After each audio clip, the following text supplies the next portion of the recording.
Welcome to Sandoval Video Box.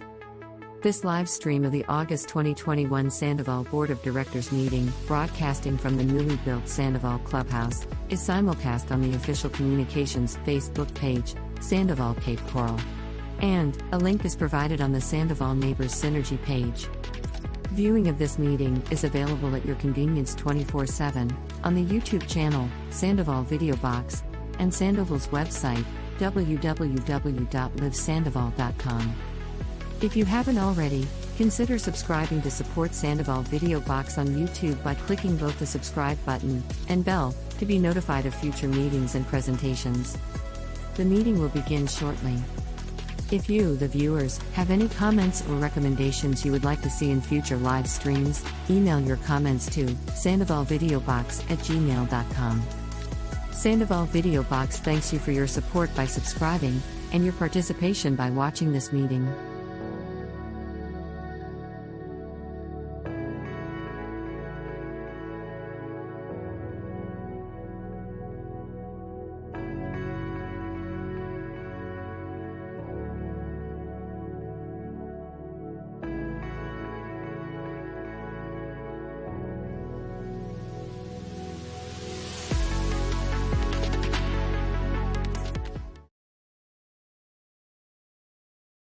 Delayed August board meeting that we're conducting tonight. We're going to stand now for the, I'm going to call the meeting to order. We'll stand for the Pledge of Allegiance, please. I pledge allegiance to the flag of the United States of America and to the republic for which it stands, one nation, under God, indivisible, with liberty and justice for all. Thank you.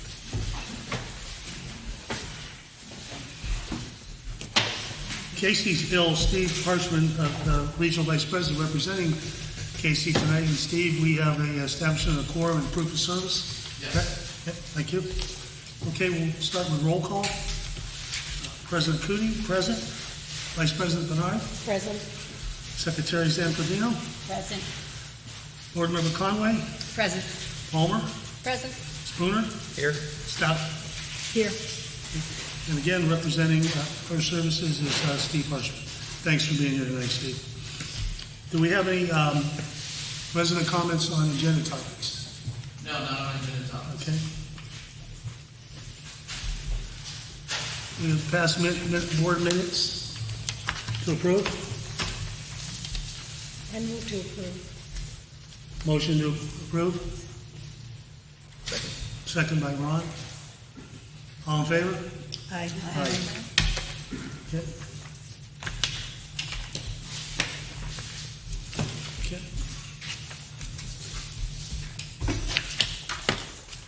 Moving to the President's report. Good evening, everyone. Welcome to the rescheduled August meeting that was canceled due to COVID-19 concerns.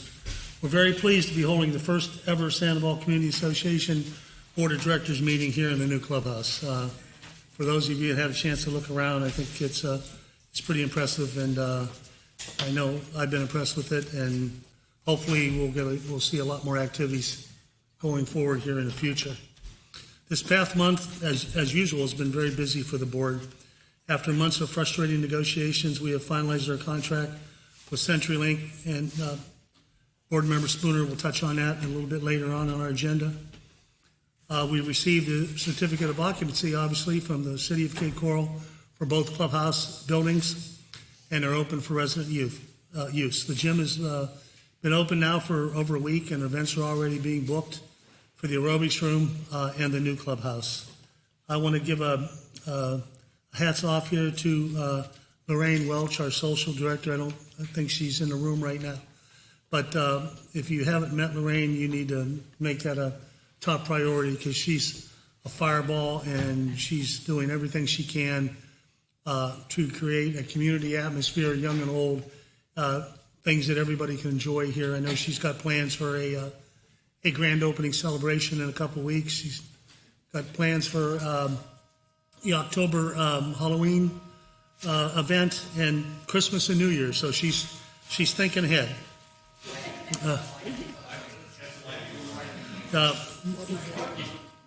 Rick Devine and the Envera Gate Strike Committee, consisting of Aaron Morrison, who is with us tonight, Todd Reinhardt and David Ott, have completed their in-depth analysis and reporting their findings to the board. Tonight, a great deal of our meeting will be to discuss their analysis and recommendations in detail with the goal to implement measures in an attempt to reduce and eliminate gate strikes and gate downtime. Many thanks to the committee who took their assigned task very seriously and spent countless volunteer hours on behalf of our community. The Traffic Control Ad Hoc Committee survey was sent out, and we're pleased to report that 66% of the recipients responded to the survey, which may be an all-time record here in Sandoval. Many even adding comments and suggestions above and beyond the survey. The breakdown was as follows. We sent out 1,732 emails. 1,683 had successful deliveries. 49 emails bounced as undeliverable. 564 recipients opened the email but did not click on the link to respond to the survey. 1,119 residents actually took the survey, which was 66% of the total sent. 66% is a very high percentage for a response to any survey or vote that Sandoval has had in the past. So we appreciate the community. Considering the last couple elections, we haven't even reached 40%. So I was very pleased with the outcome of the survey. We had many people who stated they never received the survey. And if you didn't, please check with the office to make sure that they have your correct email address. As you see, 49 of them did bounce. We do have the ability to track recipients who successfully received the emails and surveys. We can tell who opened the email and who clicked on the link to respond to the survey. Many residents contacted me that they did not receive the email, but on random checks of following up on those residents who indicated they did not, it was researched that all of them had in fact opened the email but did not link to the survey. So whether they just missed that or whatever, I don't know, but please be sure to read your Sandoval emails before deleting.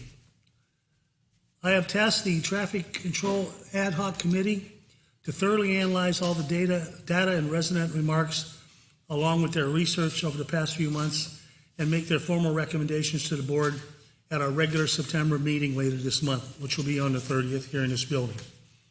In closing, I'd like to take the time to honor the work and contributions of all American workers, past, present, and future. I hope that all families of Sandoval had a safe and secure Labor Day weekend. Thank you.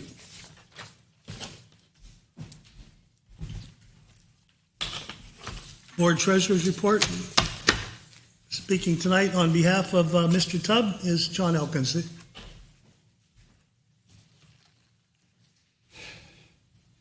The Finance Committee did not meet in August as the financial statements were not provided by FSR prior to the August 24th scheduled meeting.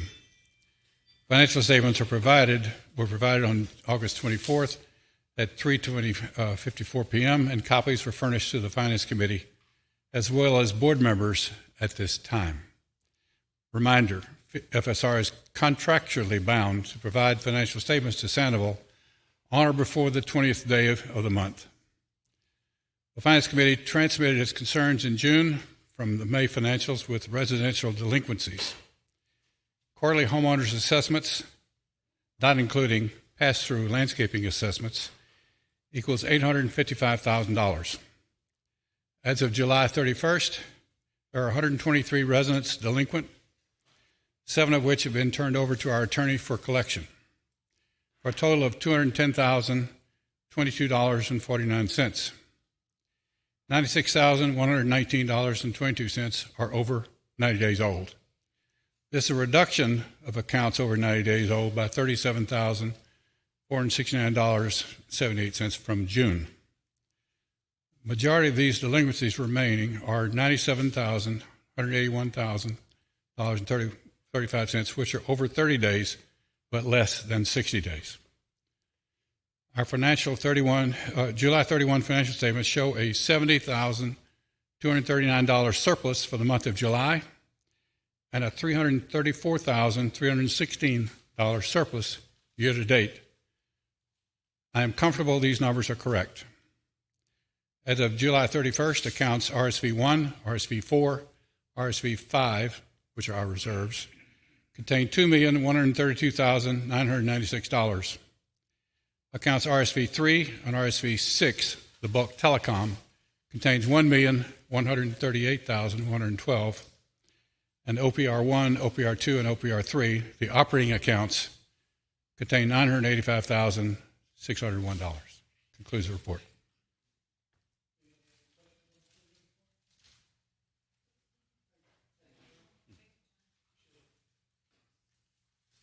General Manager report, you can give, please. Yes. Good evening, everybody. My name is Steve Harshman. I'm with First Service Residential. I'm the Vice President. I'm filling in for Casey as she's feeling under the weather, and so she's staying home, being safe.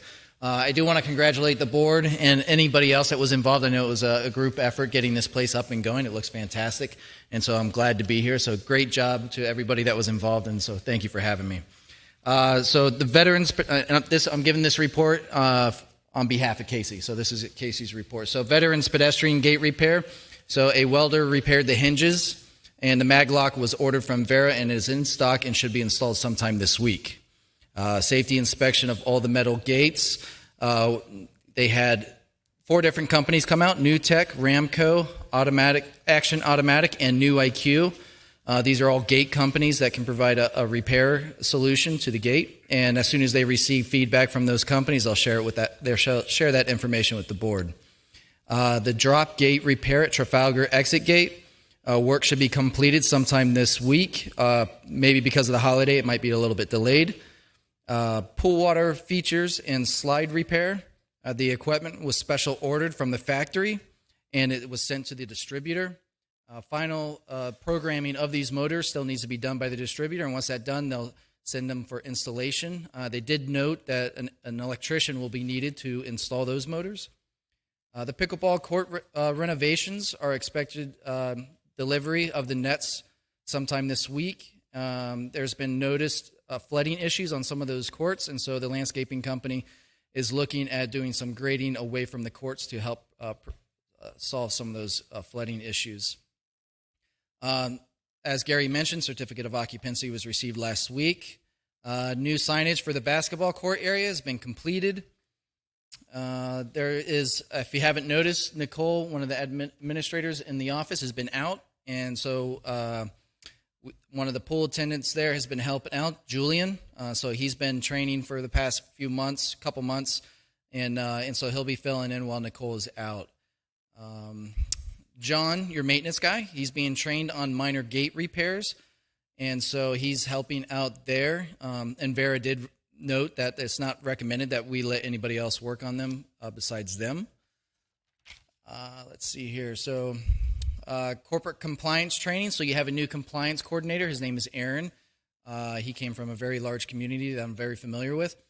He started, and so he has some additional training that's ongoing, and I'm also sending Crystal from our corporate office sometime in the next week to provide some additional training to make sure that he's using our technology efficiently. Resolution between Crawford and DTE regarding common area trimming of the east perimeter. So a request is Casey's requested a meeting with DTE and Crawford to go over the site map and identify these areas that are in neither of their contract. And roof repair and power wash of the original clubhouse. So management's working with the board to move forward and this is an urgent matter, so that Casey's working closely with you guys. Clean up the leftover office equipment. That's been done. Let's see here. Late fee notices. So we've been getting a lot of correspondence about late fees. Management is finding out that several of the complaints ended up as being a result of usually click pay error or bank error or something like that. I do want to note that I will be here after the meeting, so if any of you are experiencing something wrong with our first service systems, whether it's a late payment or something like that, I'll be here. Come talk to me, and I can help address that with you. Fourth quarter dues. I know that there's going to be a reduction in the dues due for the fourth quarter, and so the, communications will be coming out from management as to what your amounts will actually be with the reduction. And so that'll be coming out here very soon. Financial accounts have been transferred. I know that we were a little bit late with our reporting this month or the past month, July. And the only thing that we need now is just a CIT bank update, and I know Casey's working on that. Violations. So there was no violation grievance committee meeting in the month of August because of the transition with the violation coordinator. So there's 70 pending violations for the upcoming grievance committee on September 16th. And so a lot of work there. And then the basketball courts were assessed by More Sports and with the maintenance technician, John. And so that we should be receiving a proposal here any day from them, and we'll be sure to share that with the board as soon as we receive it. And then lastly, there are several areas within the community that still need pressure washing, and management has requested a proposal for pressure washing from the vendor, and we'll get these areas cleaned ASAP. And that concludes the management report. Thank you, Steve. Any Thank questions? you. The general manager's report? Thank you. Thank you very much. We'll move on to the ad hoc committees, please. Clubhouse improvement.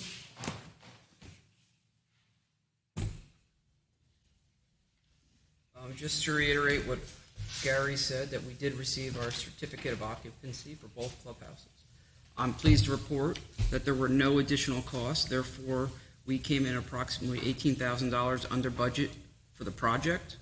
I want to thank Stevens Construction. They were wonderful to work with. It was a difficult time considering COVID, all the construction price increases, and they stuck within their budget and accommodated us at every turn, and we did have some changes. I feel they did a remarkable job, and I certainly would work with them again. I want to note that there's still a couple small projects we're working on. The reason these projects were not included with Stevens was that Stevens charges a percentage, and we felt that we could get more value doing it ourselves. So there are a couple projects in the existing clubhouse that we are addressing from a maintenance perspective. In terms of furniture, I'm sure you'd like to know what the deal is there. There have been significant delays on the bulk orders, and there was significant cost increase. And we're doing this through our architect. They have an interior designer that identified the appropriate furniture for the clubhouse. And frankly, it was significantly more expensive than originally quoted. And it took much longer. So what we did was took that from them, and we brought it in-house, and it's been ordered by our management staff. We're very hopeful by the next board meeting that we'll have chairs and tables, but unfortunately I can't promise that considering the environment. Some things are taking a lot longer, especially for bulk order. Do you have Melanie? No. No? That's it. Okay. That's basically the update. I appreciate you all coming out. I believe we're going to have an official opening little party to finally celebrate getting this clubhouse done, putting it behind us, and being able to enjoy it collectively as a community. I think it adds significant value for everybody, and proud of it. So, thank you. Thank you. Risk management? Nothing to report at this time. Our committee's up north and on vacations. Okay. So we did not meet in August or get Okay. communication. Cable internet contract, back to you, Ron. Yeah, after very spirited negotiations, the contract was, we amended the contract and it was fully executed. I'm very pleased to report. I detailed what we expected the final executed contract to provide, and I'll just give a quick overview of some of the things. 500 megabytes for every resident at no additional cost. That means you're going to be paying $25 a month, and we negotiated in a zero cost increase for the remainder of the contract. The prior contract had a 4.25% yearly increase that they could have increased your cost for. We've had them take that out. There will also be Fire Sticks provided for every resident. We also did a number of contractual changes, like including changing jurisdiction from Colorado to Florida. That allows us to attempt to enforce the contract if it becomes an issue again. As I mentioned, Fire Sticks for each resident. Excuse me, one each resident or one per residence? Residents. Resident with a C. Right. Okay. Just wanted to clarify that. Yeah, one per household. One per household. Thank you. Now the question is, when will we see the speed increase? I actually had a conversation with upper level management today, and he actually texted me about 10 minutes ago. What they're doing is providing a network update to our community to make sure that every household is capable of receiving the 500 megabytes. Once that happens, they said the majority of the residents will be able to automatically get the speed increase. There will be a minor percentage of households that will not see the 500 megabytes simply because their modem is going to not going to be able to handle it. So at that point, we're going to have a technician out to that resident after we're informed, and it will be replaced at no cost to the resident. But for example, Somerville is completely ready for the upgrade. I've asked them for a time frame. He texted me back that he should give me a better time frame tomorrow, unfortunately. What we need to do is send out a update through management to all the residents. But the good news is the contract signed. In that contract, they have certain maximum time parameters that this needs to be done. So this is 100% being done. And we are pleased that we are getting this upgrade speed. Just as an example, there are a number of residents that currently pay for an upgrade right now. They're paying $35 in addition to the $25 that they pay monthly, and residents won't have to pay that. Let's see what else I can add. I think that's about it. We'll discuss the dues reduction. Yes, thank you. That was the other thing I had. In terms of the impact of the cost savings for the cable portion, previously what we stated was that any savings the association receives for no longer providing cable will be passed directly back to the residents. In this case, it was $25 a month plus tax, which is, don't quote me on this, we'll give you the exact number, but it's about $27. That will be from July 1st till December 31st, so you will get a reduction in your fourth quarter dues. I've stressed the need for FSR management to send out a notice, hopefully within the next couple days, of what the exact amount will be. But I think it's appropriate for this board to vote this evening on, that's my recommendation, but I think the board needs to bless that or take another position in terms of what we're doing to reimburse the residents, because frankly, we're no longer providing cable. That was the reason we're billing them the amount we're billing them, and I think they deserve to be credited on their fourth quarter dues. Absolutely. Has a discussion taken place regarding the residents who have paid yearly? Many residents pay the whole year in January, so they have already paid. Will they be getting a check from FSR? I think that's absolutely appropriate. If you overpaid, you receive a refund for the amount that you overpaid. So I think that should be without question.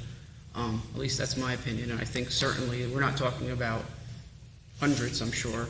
I think that should be no issue. I'm sure FSR can handle it. Is that accurate, Steve? Yeah, the easiest way to do it is to just adjust your payment in January. The credit will be applied regardless if you paid annually or if you're paying quarterly. Even if it's just 100 people, that's 100 reimbursements going back to the community, 100 checks that you have to approve as the board, and so it does create additional work. The easiest way is just to change your payment in January when you're paying your annual dues.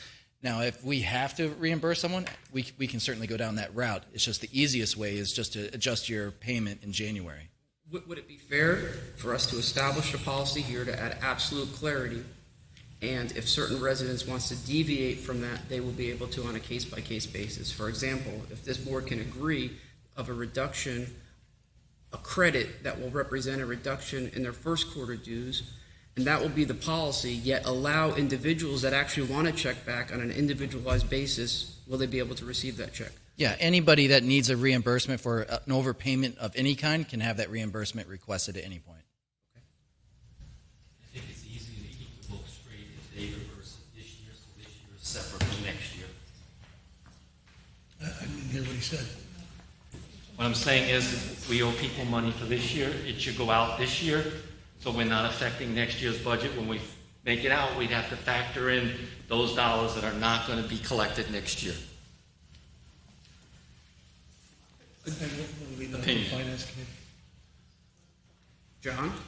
I'm sorry. I'm venturing into your waters here, buddy. So I would like a recommendation from the Finance Committee, if you would not mind, on the best way to handle this, what makes most sense to the community and add comfort and clarity to the residents in terms of whether we issue a check or establish that a reduction in the first quarter and then issue checks on a case-by-case basis. When do you want it? Like this.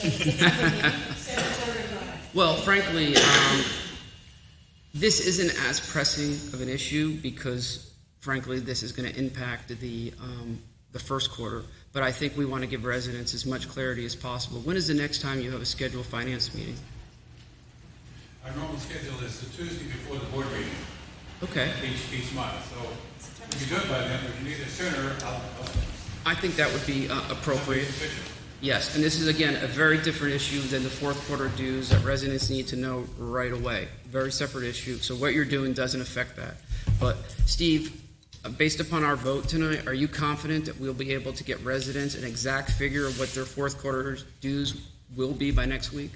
Yes, that should be possible. Okay, thank you.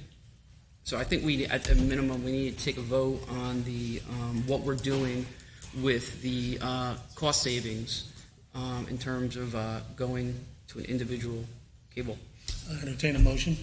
I would like to make a motion to provide a credit for each resident for the amount of $25 plus tax, represent July 1st to December 31st to be represented in a reduction in their fourth quarter dues. I'll second. Any comments, questions? No, I think it's the right thing to do. And I would like to add that FSR will provide that in the next 7 days. And to clarify, effective January 1, that will go into effect at 25 plus tax in 2020. That'll be a separate issue. We'll deal with the yearly budget. Okay. Any other questions, comments? All in favor? I think you want to take the vote since there's a motion on the floor, and then I have something that I'd like to share. Please. Okay. All in favor? Aye. Opposed? Motion carries. Okay, what I wanted to share is, for the last over a month, I have had very bad internet connection. Most of the time, I did not have the ability to send emails or work with it, and I thought because my tablet worked that it was a computer problem. So I took my computer into the shop downtown, and he said, no, it's not your computer. So then I called CenturyLink, and this was yesterday, and the technician walked me through how to set up my computer so that I had no problems with internet. The problem was my computer's 8 years old, and therefore it had to be a different system. But it works beautifully now. And I almost hate to say that is because I've had so much trouble. But for the last day and a half, I have had great speed and no internet problems.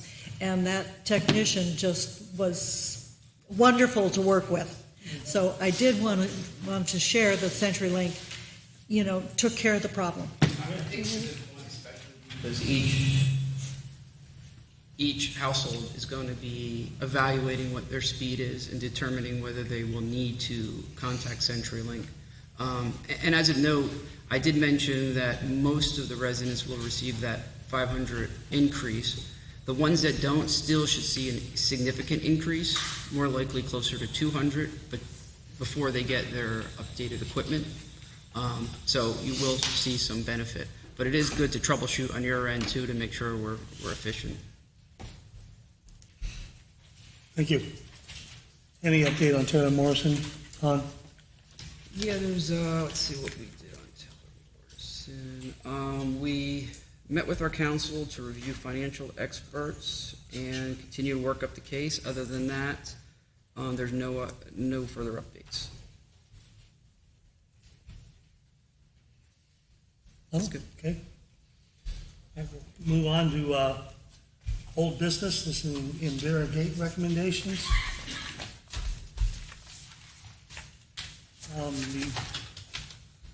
Before we get into the recommendations, again, Aaron Morrison from the committee has graciously agreed to be here tonight to answer any questions any board members may have. Welcome, Aaron. We appreciate you being here. Thank you. I just want to touch on a couple things that have been brought to my attention that are storming the social media. Two things in particular, and that is just bad information that's out there, and I'd just like to put a squash to it right now. I spent my entire career in law enforcement and private security industry, and many people in this community think the fix is putting a security officer at the front gate 24 hours a day, 7 days a week. And could that be done? Yes, it could be done at a great cost. To put a security officer at the front gate, just in salary alone, what we pay to a security company would be over $220,000 a year, based on a competitive wage and the markup charged by the security company. That would result in considering a 3 to 5% increase every year, a minimum of a $40 increase in dues quarterly for every resident. On top of that, in order to put a security officer at the gate, we'd have to build a full-scale guard shack at the front gate that have to be OSHA compliant, running water, restrooms, air conditioning, heating. We'd have to run water out there, run electrical out there, and that could be anywhere between, who knows, $50,000 to $100,000 to construct that, which would then result in a one-time assessment to every resident to build the guard shack. I can tell you that in my 50 years in that industry, having a guard is, it may be a wish that you wish you didn't make when you had it, because guards are as fallible as electronics, in some cases more so. Guards walk off jobs, guards fall asleep, guards don't know their duties. There's a lot of things that can happen with the security officer that can cause a lot of problems.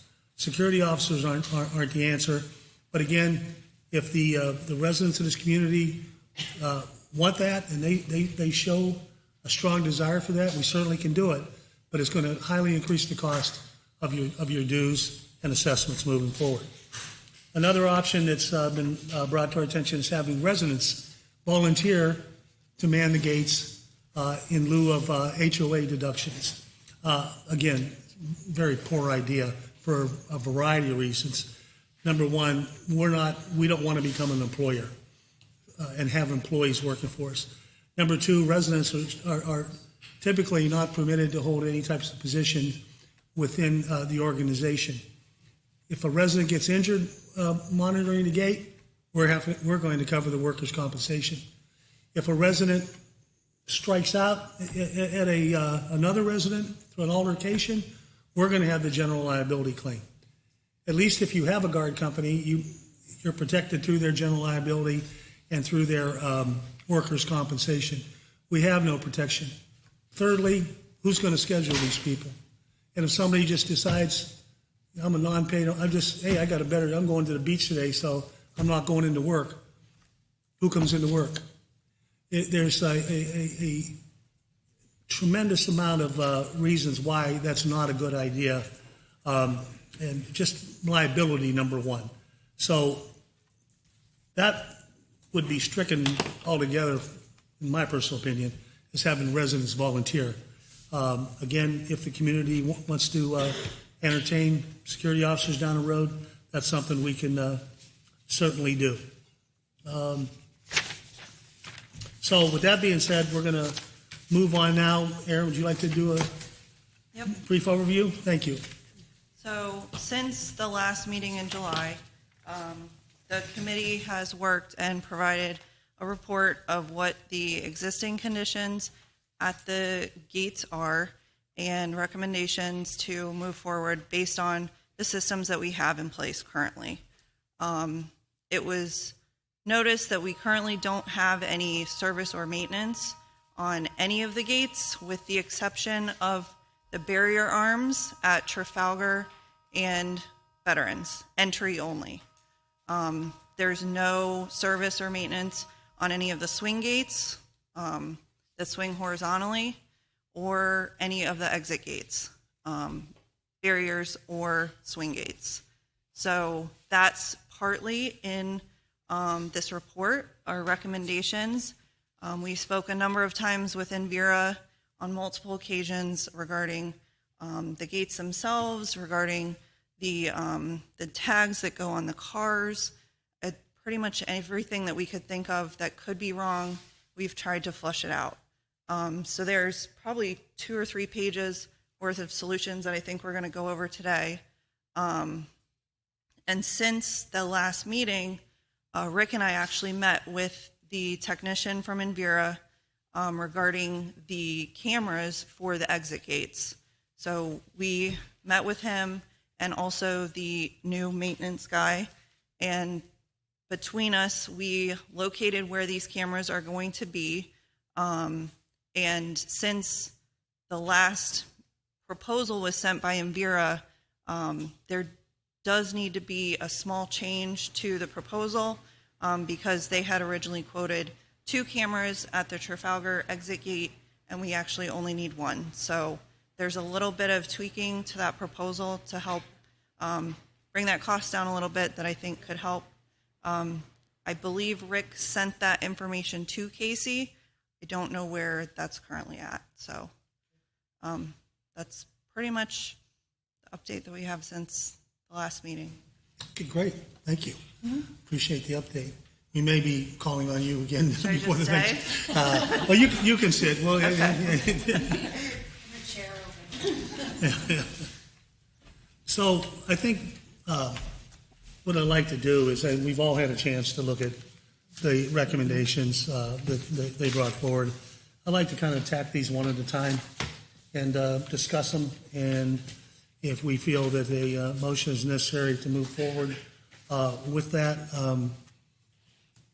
we'll do so.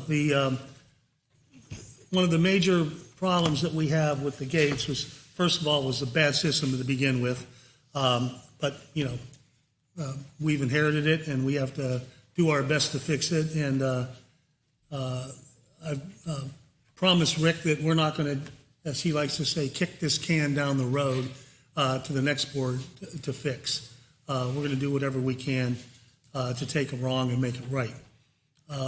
Part of the problem we have, as Rick has indicated before in this committee, that the gates for the entrance gate at Veterans opens and closes 17,000 times a month.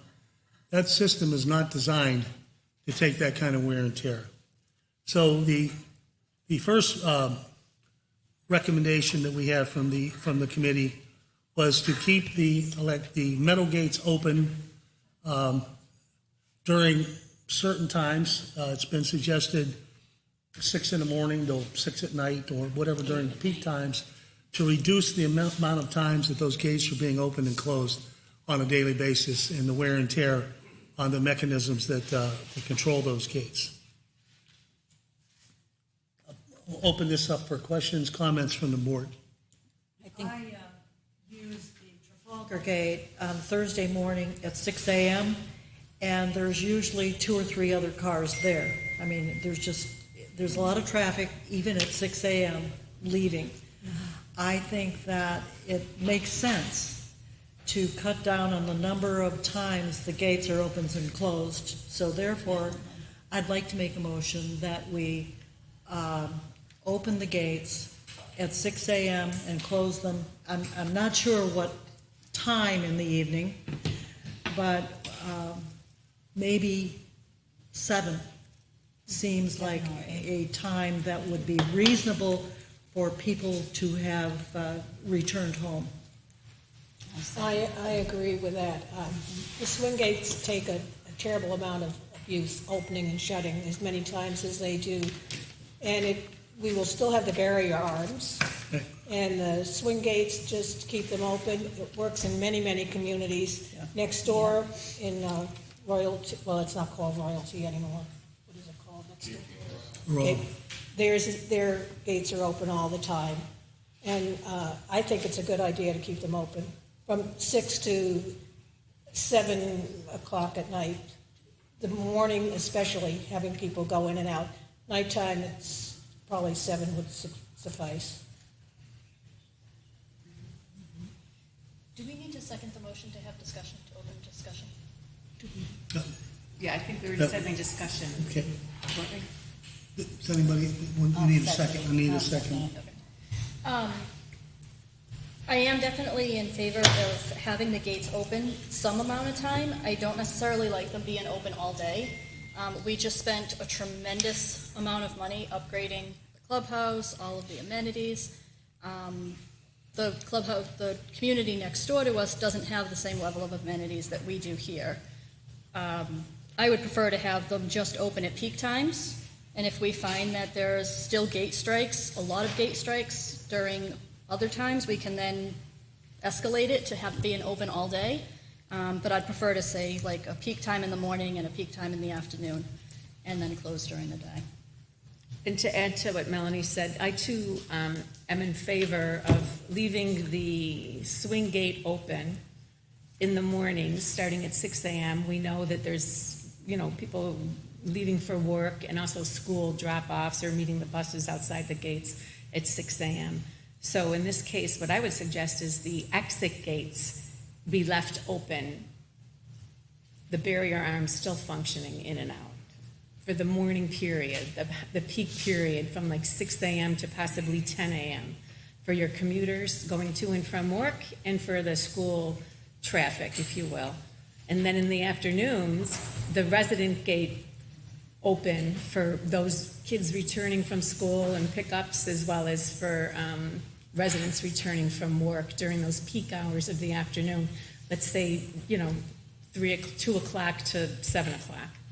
But I'm not in favor of leaving the gates open at all 3 gates from 6 a.m. till 8 p.m. I'd just be concerned of really becoming a public park. Exactly. The barrier arms, you can just walk right around, or you can ride your bike right around them. I just feel like we should need some. Those are good points, but the recommendations, because these gates are going to continue to malfunction without much use, and we're not eliminating them a couple hours a day, in my opinion, isn't going to reduce the amount of wear and tear on those gates unless we can reconfigure how we're going to operate the gates. I don't know, all valid points, but we need, Marilyn. Yes, I wanted to add something else. Because I served on city council, I was aware of other cities in Florida with populations that are close to ours, and we are the second safest city in Florida. And if you took out that Port St. Lucie does not call their police department for every incident, they call their sheriff's department. So consequently, their statistics make them the safest city. But are they really? I think Cape Coral is. Now, I did see in the news that there was a rash of kids breaking into cars that were left open. However, our gates would be closed because this was happening late at night when these individuals, I shouldn't have said kids because I don't know, I think the police know who is doing it, but they anticipate that the time that they were breaking into these cars was late at night. So, and our gates would be closed. So I just think that with the statistics showing us that we are such a safe city, that I don't see the harm really in leaving the gates open. If I could just add, I just, in my opinion, I think it's a bit of a fallacy to compare our community with royalty. What's their name? Frankly, we have dog parks, which is a major target. We have basketball courts, bocce ball courts, very nice parks, and we are in a location where there's a lot of resident access all around us. We have apartment complexes. Our neighboring community has no such access, frankly. They also have a guard there also. And they have nowhere near the amenities that we have. And our issue is that we've had a lot of individuals trespassing here. They are graffiti. They're playing horribly atrocious music on the basketball court and the volleyball court. So what do we have to do in that case? We have to call security. Every time there's an interaction with security, there's potential liabilities. So I think that concern needs to be addressed. In terms of the gates, I feel much more comfortable if we had arms that actually fully extended to stop bicycles and motorcycles coming through. Why do we have 2/3 of an arm? To me, it's almost borderline an attractive nuisance that they can go right around. I think that's a real problem. I would like to address having fully extended arms, and then I could fully support opening the gates from a reasonable time in the morning to a reasonable time at night, knowing that we haven't just given full access to a certain segment of the community, but frankly, that we've been dealing with. And it has not been easy. I've had, I represent a lot of families. I have a little girl, and I'm not pointing the finger, but I'm saying we've had some significant issues, and it really impacts our community. So I can't say whether it's possible that we can automatically have these extended arms in place. That would be a question for Aaron, but I sure would feel much more comfortable going this direction knowing that our arms are functioning at a full capacity.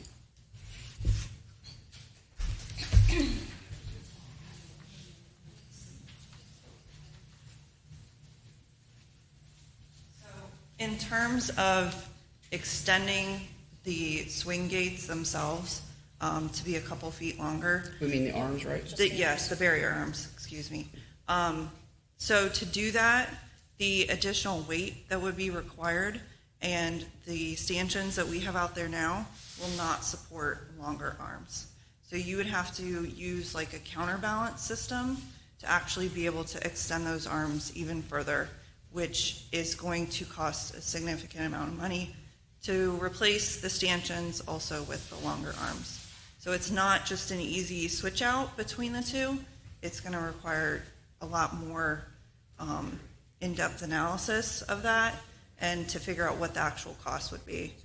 So just so I can understand this, are we saying the motor isn't strong enough, or that the actual structure is not anchored to a sufficient amount to support the weight? The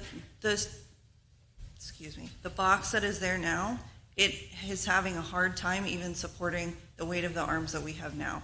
The Veterans Gate has cantilevered over a couple times. They're not anchored properly, not all of them, and most of them are not even currently anchored right now. There's the mechanisms that are inside of them are anchored properly, but because the arm is attached to the box itself, it now has a tendency to, fall over because of that. I've actually noticed that they're leaning. Yep. It looks aesthetically bad, number one. It's an indication that this is going to fail. Yes. Frankly, I think we should be fixing this, and these should be done properly. And then that would open up the idea that we could possibly extend these arms. I don't see anchoring these being a significant expense. We're not talking about anything mechanical here. I would recommend us getting a quote on how much that would be to make sure these are not leaning, they're functioning properly, and how much more weight can an extended arm. These things are very light as it is. A sufficient amount for us to put these extended arms to give us a little more comfort that we're just not opening our gates to bikes. I'll let Rick answer the question of how heavy those arms actually are, because he's been fixing them all for quite a while. But I agree with, one of the first things that was in our proposed solutions was we actually spoke with Envera, and they have offered to actually take over the service and maintenance of all the entry and exit barrier arms. Now, with that comes, there's going to have to be a review of all of them currently, and they'll have a list of what exactly needs to be fixed prior to them taking over the service and the maintenance. But I think that would go a long way to helping to reduce some of these issues. And another thing to clarify, the swing gates that are around our whole community, those actually, when you look at how those are being damaged, the veterans one is a perfect example. It's not actually a gate strike. It's an issue with how it's being put together structurally. So the one that is at Trafalgar that we've had malfunctioning for a while, the operators that are there are only to support a single gate, and that one is bolted together and it has to support a double gate. That's why I think it was last month the whole thing came out and was laying on the ground. So in terms of the swing gates, those aren't actually gate strikes. Those are structural issues that we need to work out. But the barrier arms themselves, the majority of our gate strikes on the barrier arms are actually by residents and not visitors. I think, and lately we've been having a lot more on the exit gates as opposed to the entry gates, so it'll go a long way to help with the cameras, hopefully, so that we can, start recapturing the cost associated with the fixes. Thank you. Yep. I think having ownership by Envera of the system is extremely important because we've been nickel and dime to death. Yeah. I think that's the way this should have been in the beginning, that the whole infrastructure is owned by one company so they can't point the finger, and that frankly that's what's happened. So I would certainly support that. Obviously we have some big decisions coming up because Envera's contract's running out, so I do think we should be keeping that in the back of our head.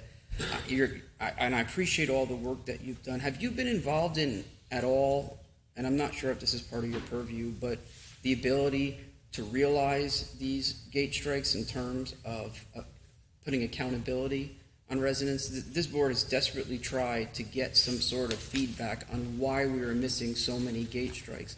And substantively, I just haven't seen a lot of justification. Frankly, I'm hearing like 80% of them we can't collect, which makes no sense to me. And I just really haven't seen a full, thorough analysis of why this is occurring, because that impacts our bottom line significantly. Yeah, so when we initially met with Envera, they gave us the information for January through April. So that information is included in the report of how many gate strikes at each gate there were, how many gate malfunctions there were, and then also at which gate we were getting the strikes. So, the resident gate at Veterans was struck the most in the first quarter of the year. And then it was the Trafalgar exit gate was the second. So pinpointing those will help. In terms of, I know Rick has been getting some, I don't know if he's getting video footage, don't quote me on that, but I know he is getting information every time there is a gate strike, or what they are considering a gate strike. It's hard for them to tell what's a gate strike versus a gate malfunction when they're, not able to be here all the time. But that's where I think Rick and myself and our committee members could help, because I know, you can take the lid right off of the barrier arm itself and see if it's not necessarily exactly what is the problem, but say, okay, yes, this is actually a malfunction versus a strike. Well, the video's a link. I feel like you certainly should have access to that. Yeah. And if you see something that's, you can cross-reference what they're considering, a non-recoverable hit, or whether they don't even include it a hit, and evaluate it yourself. And then at that point, if you determine or feel they're incorrect, we can kind of audit them a bit, and then send that information on to Aaron. Yeah, and I think the other part of this that's important is that we're holding the visitors accountable too. And instead of the residents being punished for, a visitor gate strike, which was the policy previously, everybody gets Domino's pizza. And unfortunately, Mrs. Miller on Somerville, his driver's license is associated with her house, so that Domino's driver, every time he comes in, she's going to get charged if he hits the gate. And that's one of the clarifications that Envera has given us as well, is that a driver's license, the first time a person enters, the driver's license is associated with that address that they're going to that one time. So it's also important that moving forward, that we're clearing out our Envera apps. That's why there's been a big push for that lately, so that people, if we are going to start holding people accountable for that, that it's being appropriated to the correct people and not necessarily. Does Envera have the capability to see if someone, for instance, a non-resident comes in and they have more than 2 resident addresses under their profile? Are they able to see that person and list the amount of addresses that come up with? And if that's the case, they have more than 1 address, why aren't they asking them, what address are you here for, and making a notation? I don't believe so, because the first time a guest enters, it's a human connection with Envera. The person specifically asks, what address are you going to? That gets keyed into the system, and then that person's granted access if they're on the list. After that, when someone puts the driver's license in, it automatically grants access if that driver's license is associated with anyone in the community. So it is difficult. If you have friends outside the community and you have 10 people in here, they could be visiting anybody of 10 people. It's whoever's that first association with the driver's license. Question, and maybe heighten our expectations a bit for them to take more than a cursory look and say, hey, you've been here for someone else, come right in, frankly, because if that's a significant impact in our ability to realize who is in fact hitting these gates and attribute a fine to them, then it has a significant monetary effect on us. So I certainly would want to know if they have that capabilities, and if they don't, maybe that's a consideration for when we select a new company that year. It's pertinent. So that was going to be one of my questions as far as the service, the service agreement. It said a minimum of 36 months. Is that going to exceed what our current contract is with Envera? I don't know the answer offhand. I thought it was close to coinciding with what their service is currently. Okay. I believe so. And then I guess my other question is, just from looking through the report, it's just a small sampling from January to April, but 27 to 28% was gate malfunctions. What is Envera doing about that? It depends which gate you're at. It really does. Pine Island gates aren't covered by Envera, so none of those gate malfunctions would be part of their service contract. None of the exit barrier arms currently are part of their service contract. So by putting them under an actual service agreement, and those gate malfunctions then become theirs, they then have to own those, and then it will be all the barrier arms that we're talking about that they're servicing, instead of just, I'm sure Casey is probably confused whenever we do get an issue, because it's, who do you call at that point? We have 3 different people right now that we're currently calling to service our gates. And then I guess my other question was just around the license plate reader. So right now Envera owns the license plate reader on the entrances, and we're talking about buying the license plate readers for the exits. Yes. Would we be owning that then? And how does that work from getting reports if Envera is not the one that owns that? I would have to look at the proposal again. I'm not sure if it's an actual ownership or if it's a rental. I would think that would be similar to how the kiosks function. It seems like we would be renting it almost from Envera. Like they would be the owner of it. If it malfunctions, but we would be buying it through them. Yes. A service agreement that they would be covering. Yeah, and I would imagine if at the end of the day or at the end of the contract, there may be a possibility to actually, purchase them outright. I don't believe those, at least the cameras themselves, I was told they're $700 a piece. They're not that expensive. It's actually the labor to do the work to put them in. Yeah. Well, as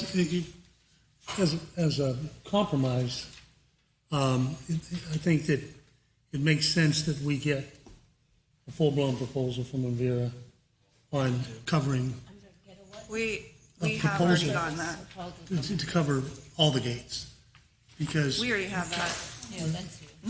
Does it make sense to involve John in this, and the Finance Committee to evaluate the proposal, considering what we pay right now, and because it obviously needs to make financial sense. If it's an enormous amount, frankly, maybe it wouldn't, and you're in a much better position, at least than I, and probably the board, to make that determination. Aaron's done, and Rick has done a tremendous amount of work.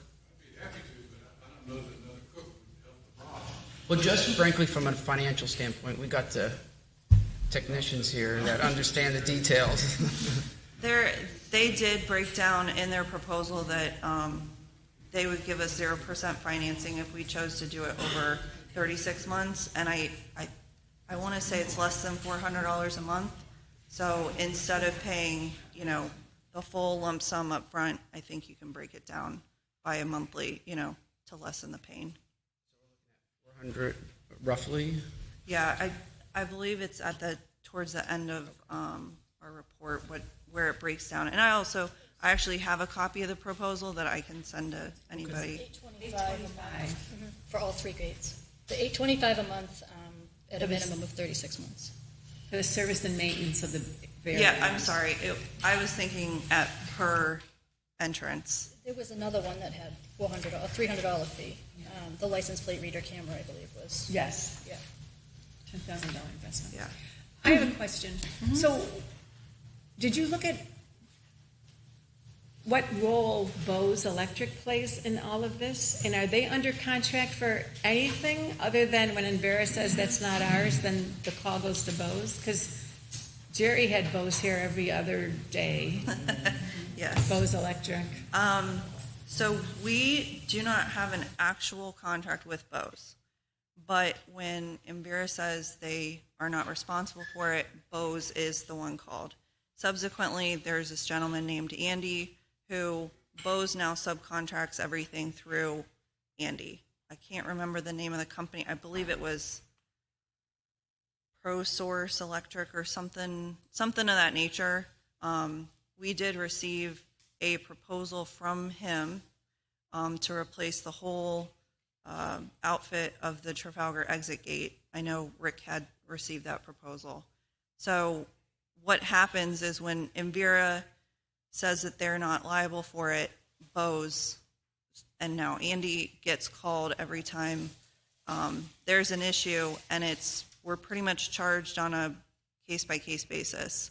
So if they are going to be involved, I would suggest we try and get them under some kind of service agreement, or at least stated rates that, if it's going to be this, it's going to cost X amount of dollars, or somewhere thereabouts type of, if we could even get labor rates, hourly labor rates, that would help. Because I believe it's at least $150 every time just for him to show up, regardless of if he is able to fix it or not. So. Power? Was that the company? Yes, yeah. Solutions That's Power. Okay. Are you suggesting that we not vote to do this tonight? We have a motion on the floor. We do. So we either have to amend that motion, and one of the things that we could look at is amending the motion to opening the gates during select times, as you've described, until we can get to the bottom of how we're going to fix it. And these gates, the metal gates are going to go. It's inevitable. It's just how long they're going to last. So we're just, again, I don't want to keep putting a Band-Aid on this. So. And I think that's the big thing of, looking at this service and maintenance agreement. We know that there's equipment that needs to be fixed. There's motors. We got to figure out what these barrier arms aren't supported right. I think there needs to be a collaborative approach to, comprehensively looking at what we need to do. I guess from having the gates open pretty much like all day, I just don't like the solution to be, we'll stop using them. Like, that's not really fixing them. I'd prefer to see just limited amount of time, but that's just I agree. I know that the operators of the swing gates at Trafalgar, those are currently the oldest. Right. I think the oldest one is from 2011, and that's the one that's on the actual exit gate right now. So between the time and the wait, it's that one especially is about to go. That's why Rick had suggested that be the first one replaced. I know wholesale it's about $2,500 for each operator, not including the labor to actually do the install. So that's kind of something that we can all look at, and if you guys want to sit down and go through everything again, we'll be happy to do that. So, in the spring of last year, Jerry Evans was still here, March, April timeframe. We, the board, voted to replace the 2 swing gates with the single, similar to copy Pine Island, up at Veterans. So those 4 gates at Veterans, the 2 entrances and the 2 exits, the single swing gates were put in place and the 2 were removed.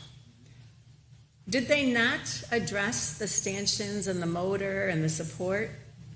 They simply just hung the new gate, period? Yeah. Yep. Really? Yep.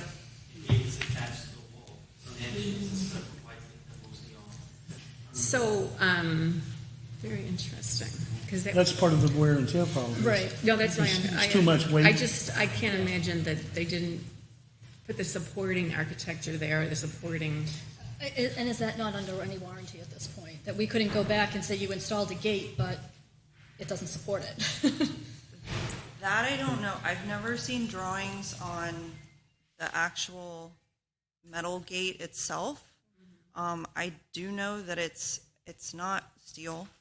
It's more of an aluminum, so that it went from 2 steel gates to 1 aluminum, so that the operator could withstand the weight.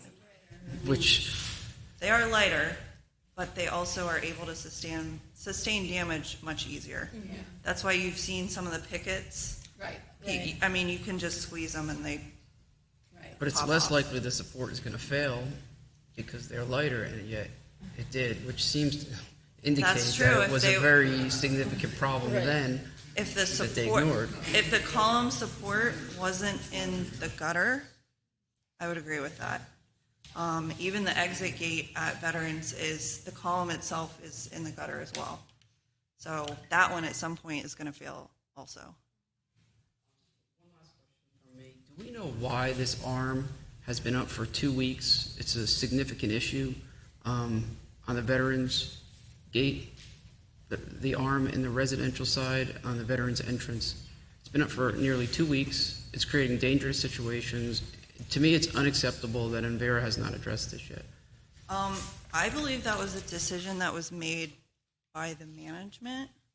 I don't know the answer to that. I know the one at Trafalgar has been having a lot of malfunctions lately. There's some issues with, if you drive out the Trafalgar exit gate, all the other exit gates, when it feels a car coming, that barrier arm will go back up. The one at Trafalgar doesn't do that. So that operationally needs to be changed, which is something that Envera has said that they can fix. So hopefully with some of these other, like the laser detectors that just got cut, like why we don't have a lot of those working, that's a secondary safety measure. You know, that's the kind of stuff that I think would be cost effective to hopefully help the longevity of what we already have. Provide them a contract taking ownership of this, and they've allowed this gate to be open, and it's truly on their end, Envera's end, for 2 weeks, and that's the repair time. That's just unacceptable. I know that you stated that it could be a managerial issue or decision, but obviously we all need clarity on that, because this is an unsustainable situation. We have a crosswalk there. We have people walking over from Somerville, and I know Gary's had an incident recently. I've had an incident recently where we've had people driving 60 miles an hour down Sandoval Boulevard, and that gate is wide open. Yeah. It cannot continue. And maybe, Steve, if I don't mean to put you on the spot, but if you have any insight on why this has been like this for 2 weeks, hopefully we can get some follow-up, then we can touch base tomorrow and figure this out. Well, I'm going to call the question. Okay. okay. The motion's on the floor. And I call the question. There's no, I understand, I'm just restating the motion that you want the gates to be open from 6 a.m. to 7 p.m., the swing gates. I've got a question about Yeah.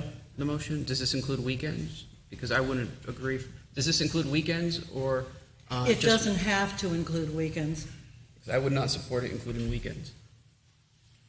I would not support it including weekends, I can tell you that. So excluding weekends. Clarify the motion. All in favor? Opposed? Motion carries 4-3. Thank you. I just want to address your question. If you have a set of recommendations and dollars associated with it, that you can say, okay, what's the effect on next year's budget? I'd be glad to help. If you don't have that, I'll try to help put it together. But I think you guys need to know, I've got 3 alternatives. Here's what it costs, here's what it's going to cost you next year, because we need to know now in order to know what we got to assess homeowners next year to make all this stuff happen. That's exactly why I've raised you. I need to know the question that I'm asking of you first, so I'll make sure I understand the question before I put it on you, and I appreciate your willingness to help, because... I can do numbers and I can do alternatives, and I'm sure they can too, but if it don't help, I'll be glad. My opinion is that we should look into everything, get all the, from Envera and everybody, different, and fix this completely, for once and for all. Because Agreed. we can't put a Band-Aid on every time something happens. We gotta see what it's gonna cost to fix it correctly. The swing gates, the arms, everything. Aaron, This will happen again. Aaron, I can't thank you enough. I mean, you're very talented. I appreciate your volunteer time, seriously. I mean that. When the fixes or the proposals for the swing gate is available, I would like to review that too, to give our input as well. So, thank you. Thank you. I had some just other questions. Are we moving on with other Envera stuff, or are we moving No, to the next one? Okay, go ahead. Do you still have a question? I have a question. So when the gate at Veterans fell over, whatever, and was taken off, all of the gates were opened as a result of the call for a security assessment, right? So has that been conducted? What's the status of that now? And is that why the gates are still open? Yes. Okay. But that should have nothing to do with the arms. Nothing at all, so there's really no Why the excuse for arms the are arms to be open is a open. mystery. But the gates will be open until we're told it's safe to come back to them. And I mean, I understand the motion just carried. It's not a long-term solution, absolutely. But until we fix these barrier arms, I don't know what else. And you know where I stand. I'd be much more comfortable supporting it if we can get a solution with the longer arms, set hours, Right. That would solve your problem with people to going protect our through. community. That's what I'm interested in. One of the, moving along to another recommendation from the committee was in the doing in a beta testing effort was to put a speed bump in front of the Trafalgar exit gate. As Aaron indicated, the way that barrier arm comes down, it's not correctly reading at this point. And the places, Rick and I went to another property a few months ago, and they had a speed bump about, 20 feet in front of the exit gate that just caused you enough to slow down to give that exit gate time to come back down and open back up, instead of just trying to bolt through or tailgate another vehicle through it. The recommendation is we try that as a beta test at the one location, see if it's successful. And if it's successful, we can look at put them in at the other exit gates, and if it's not, then it's not. I can add my 2 cents to this, and obviously it's just my opinion. We've had speed bumps at the gates before, a lot of negative feedback, and I knew this was coming up, so I just mentioned a couple of reasons why I don't think they're positive. I think they're bad for cars, dangerous to motorcycles and bikers. They slow emergency vehicles. They can cause damage to the road. They're aesthetically unsightly. there's been a consensus that they do decrease property values. There's also cost. And there was a report in Hillsborough County by the National Traffic Calming Arbitration in which they said that there are more cost-effective there's a more cost-effective manner through the use of speed limit flashing signs, which is something I raised a couple years ago that was on my original bio that I was hoping to get passed and addressed at some point. I think that would give us some enforcement on these excessive speeds. They also cause noise. Let's see what else. And this is from the arbitration decision. And they also mentioned a lot of things that I mentioned as far as emergency vehicles, unpredictable stops by vehicles, and danger to motorcycles and bicycles. So that's why I would lean against it, because I felt like we went down that road. There's some objective information out there that doesn't necessarily support it. And I think there's a better route. And I'm hoping to see at some point that we're able to install these solar speed limit signs, maybe even associated with a camera, for us to address these individuals that are going 60. And I honestly believe he was well in excess of 60, probably 70 or 80. And when you're dealing with crosswalks and people walking slowly through crosswalks, you're talking about a life and death situation, and I think that we really absolutely need it. And just putting a speed bump at one exit to protect the gates is not addressing the speeding issue. No, we're going to address that at the meeting with the Traffic Control Committee in 2 weeks. So, and those are all good points. So if there's no appetite for that's just me though. Feel free. A speed bump. I'm not a huge fan of the speed bumps. Aesthetically, and it just seems like historically people just drive around them, and I'm concerned that it'll cause more issues of people trying to go around them instead of over them. I know we need to address it. I'm just not a fan of the speed bumps. I'm not a fan of them either, and I like that community, and especially not throughout the community. At the Trafalgar Gate, I'm iffy about it, but I've been thinking about what Ron said. I have to agree with everything he said. I think they're more of a hazard. I think our residents have to take some responsibility, more than they do, the way they're exiting and entering. They just don't have patience. And I think that we have to perhaps fine more for damages to the, we need to get that violation really working, where someone hits the arm, we get to fine them. They need to pay for the damage. It can't be But actually, 2 weeks after. Until we get the cameras, that's not going to happen. Well, it sounds like the cameras are coming, and a $100 bill every time you hit the gate is impactful. That gets old after a while. I think that might be more of a deterrent than a speed bump. I think most of you know how I feel. My background, I'm a proponent of it, but I don't need to be from Chicago to count the votes here. So I think that's a dead issue right now on speed humps. So. Sorry, Gary. Creating a turnaround at the Trafalgar entrance gate to facilitate unauthorized vehicles being able to exit without causing vehicles to back up. What's happening at Trafalgar is people are entering the resident gate, cars come behind them, then they realize that they're at a resident gate, but they have to back everybody back up into the circle, which is very, very dangerous. Happened to me the other day, car in front of me, I had to back up. There's school buses. It was a really uncomfortable situation. So we're looking at it, and it won't come at a cheap cost, but creating a turnaround that if you get into the gate, once you're in, we open it up an area where a vehicle can U-turn out of the entrance lane, the residential entrance lane, to exit back out. There currently is a turnaround. Not once you're in.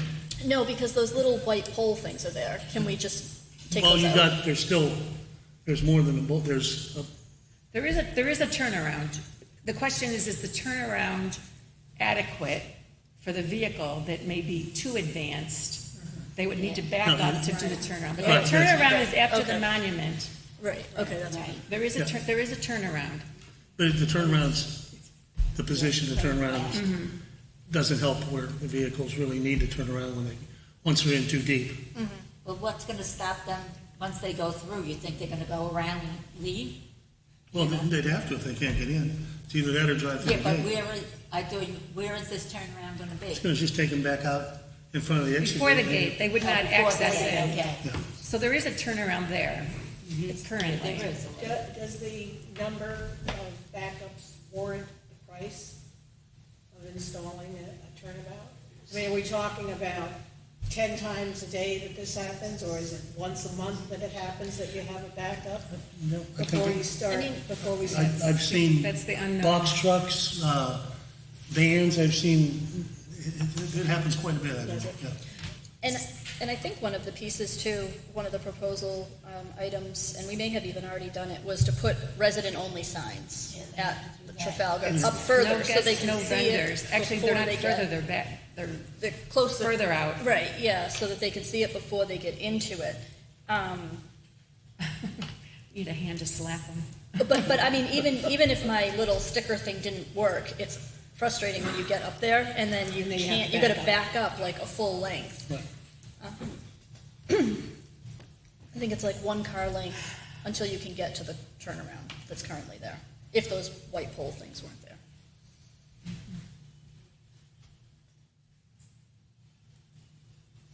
Any comments on that? You don't believe it's warranted? I don't. I don't know if it's the same situation. I'd be in favor of taking out those white poles so that you can not have to back all the way up in order to turn. Right now, those poles kind of block some of it. You can just back up a little bit to get to the turnaround, but I wouldn't extend the That may turnaround. help somewhat. I'd like to see us moving the signs a bit more in advance to see if that reduces the issue. And if that does, maybe that helps. If it doesn't, maybe we revisit it. Yeah. Yeah. Yep. Where the white poles are and then where that turnaround cutoff is. But, you know, I often see the trucks pull in, they realize, and I know that they're able to make the turn. I think we need a board vote to remove the poles. No. John, take the other poles out. See if that helps. Yeah. Right. And unfortunately, Envera's not here tonight, and they were asked to be here. And we're going to insist that they be here on the 30th for our meeting, because I've been to a couple other properties, and as a matter of fact, I was talking to Steve the other day. They have they do the facility management at a place called Margaritaville in Daytona Beach, and they have a digital system. Like when we went in to visit our friends, they sent us a code, and we just went and put up the code up on our phone, and it opened the gate because we were authorized through digital. Obviously, never been offered us, or did we know it even existed until I had the ability to try that. But I think that's something that if Envera has a better way to do it, then they should be sharing that information with us along with the cost consideration. And that's one thing I'm going to ask them to be prepared to discuss when they come in next week. Would it be a one-time code, or would it be your code you give to all of your guests and vendors? No, you coded it, from what I understand from the resident I visited. If you're coming to visit, they go into Envera and they get a code for that particular visit.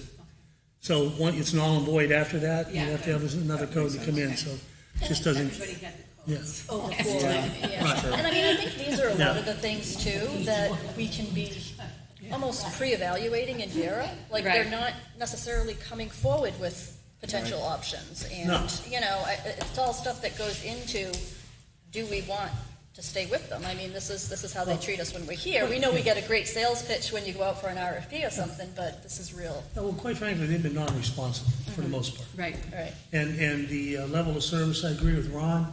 Level of service is terrible. It takes 2 or 3 weeks to get a gate arm functioning again. It's just totally unacceptable. And we can't continue on in that vein. So I think we're going to need to hear from them on how they can improve that level of service, or we've got a few months to look elsewhere at this point in time. Right. Other options. Yep. Do you have any idea of how many other gate companies there are in this area? Well, there are other Are gate there? companies, yeah. But Envera is the largest for this. I don't even know if they're the largest. Okay. I don't know.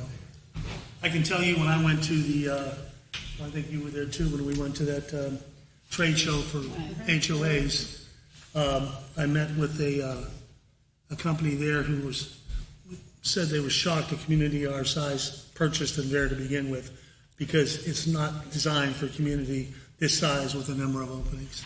I was told it was a secondary system to a large Yeah. community. So, but, that's the hand we were dealt.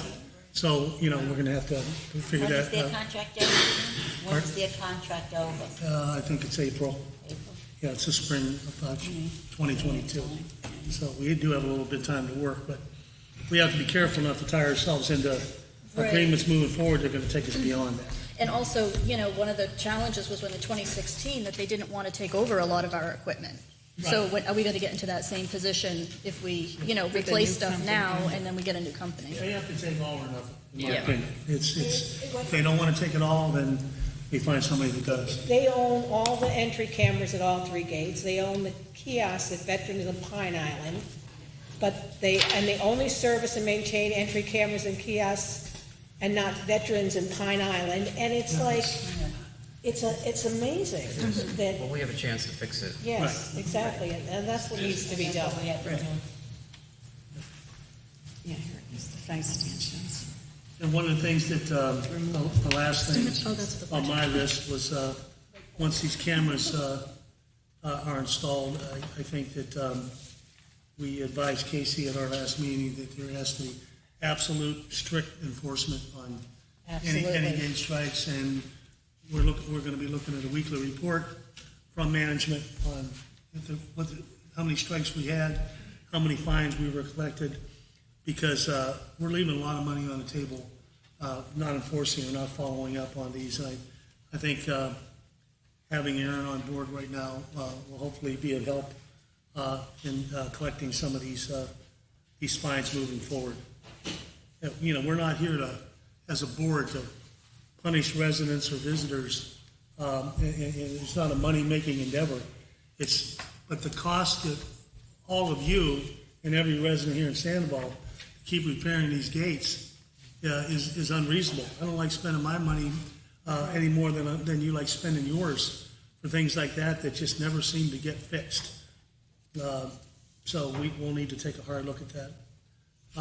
Any other comments, suggestions? I got a couple agenda items, whether we take it up now.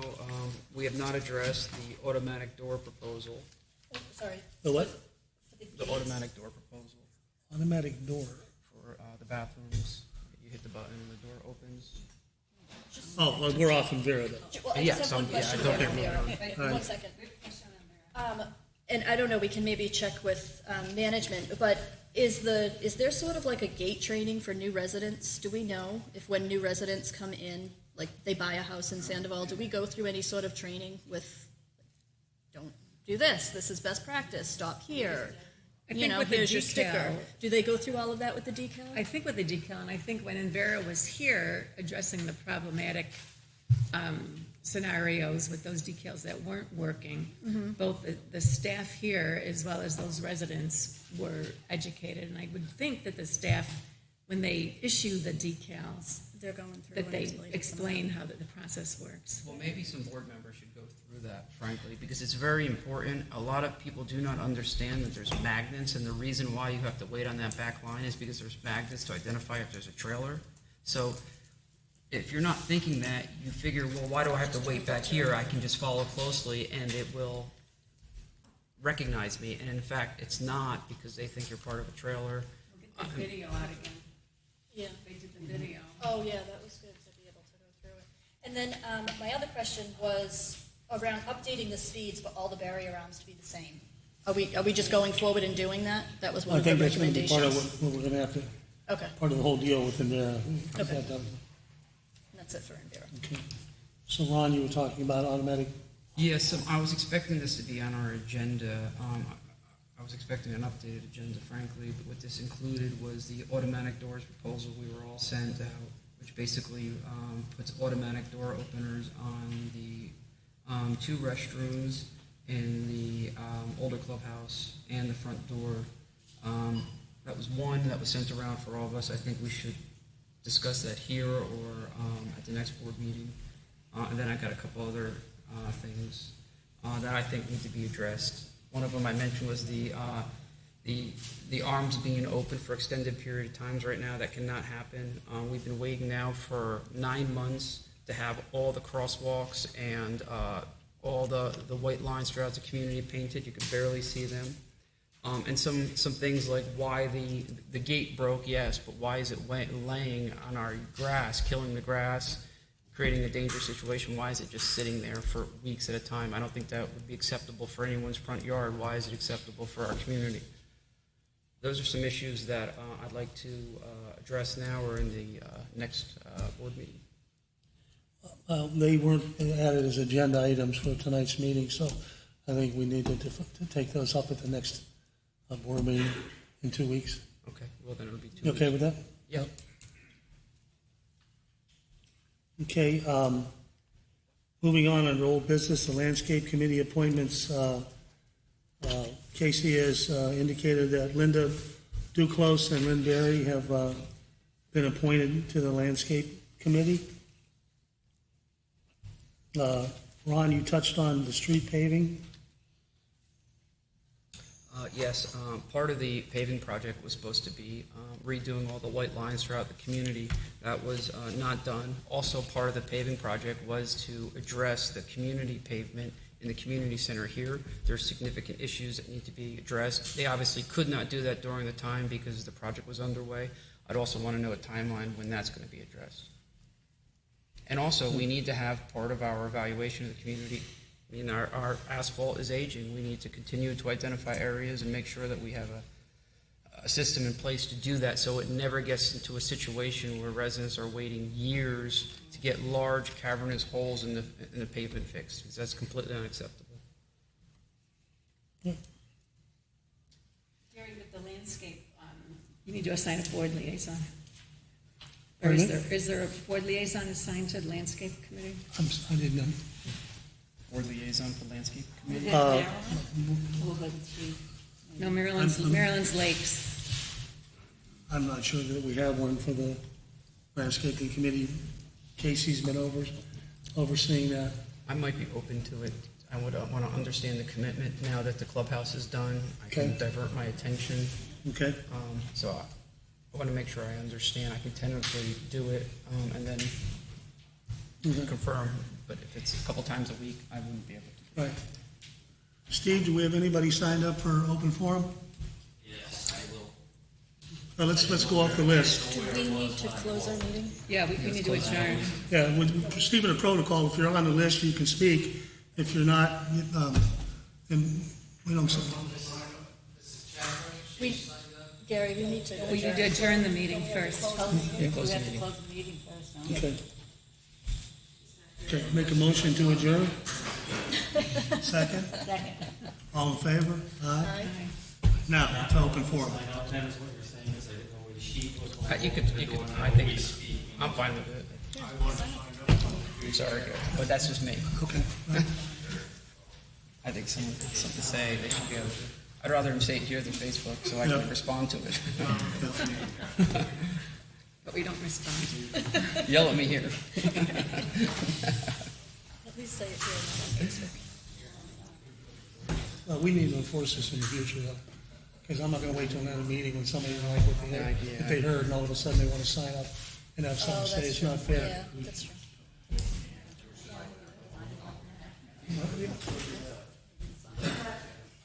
I got a really late question. I see you have these microphones here. Are they on? Yes. Yeah. Are there speakers somewhere? I want to tell you the acoustics suck. I got to go home to find out what y'all spoke about. Watch the meeting. Oh, we can do it. As long as I can get it. I'm sure we can figure out ways to boost it. And if you have it in here and we still have, you got to turn it because we were actually behind this row of people. 25 people here, 11 of us were. I think part of the problem in this room is it doesn't have a lot of furniture in it. There's not a lot to absorb the sound right now, so it's an echoey that's a bit unusual. But that will be changing very, very soon, and obviously we can do, this is the first run through, so I'm sure we'll work on it.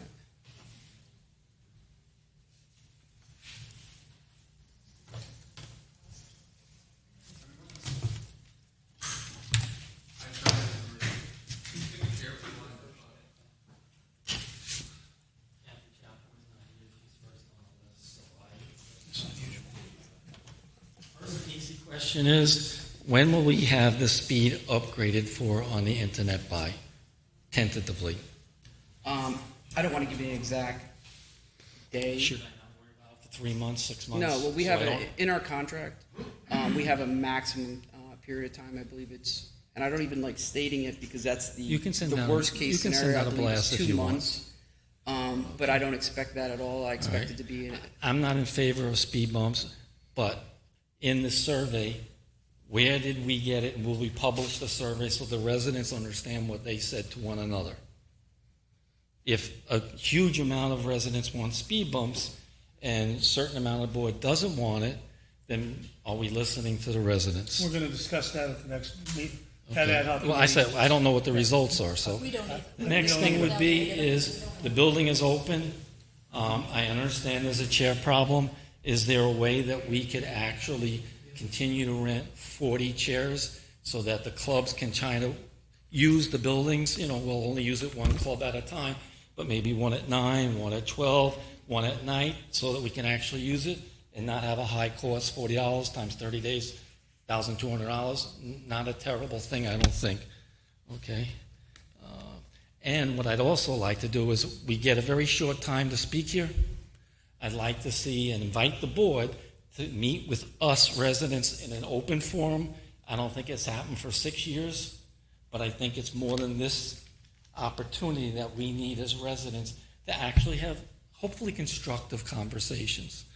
The last thing is the hardest thing, and I'm sorry, it's you guys, and I'm glad it's not me, but Envera, we need to come up with a full plan, knowing all of our concerns, knowing when the Envera contract will actually end, and if we're going to change to someone else, before we flood a lot of money into this system, let's have a really good, solid, go-forward plan.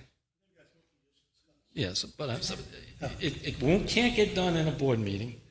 It's got to get done outside the board meeting where you put the right people together, come up with a plan, and really go forward. It's not going to happen in 10 days, 20 days, 30 days. It's really going to take a few months, because if our contract ends somewhere next summer, which we're not sure about, let's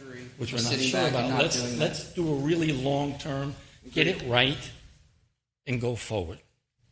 I don't know what right is, but that's what I'd like. I think that's everybody's goal. Okay. Anyone else? No, it has to be an open forum. So Jerry Turner.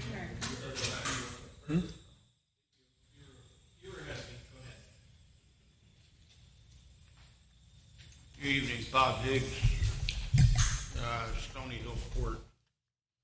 First, I'd like to thank you for having the meeting at 7 o'clock so that there's a possibility of some of our complainers at work have the opportunity to show up. It's about 2 years ago, almost to the month, that I brought up some things that I thought were lacking here. One was the handicap situation. It's impossible to get into these buildings if you're in a wheelchair. I don't quite understand why it wasn't addressed during construction and renovation on the other building. It obviously costs more to do now than it does during construction. We pay a significant percentage to our construction manager. I'm sorry, I can't hear you. Oh, I'm sorry. Well, we pay a significant percentage to our construction manager for those types of projects. It's not necessarily a retrofit. It's my understanding that the actual costs that have come in are actually less than it would have been at that time.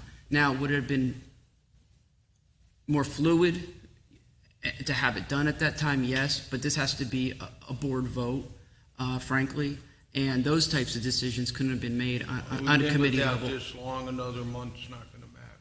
Well, and the good news is we're going to have a meeting in 2 weeks, and we've got all the proposals for them, and you're going to hear what board members stand for it and what board members don't. So we've got the proposals, we've done all our due diligence, and it's going to be laid out at the next board meeting. Just so everybody's aware, I had reached a point where I reached out to a handicapped group, state-led, to bring them in here because, quite honestly, I was pissed.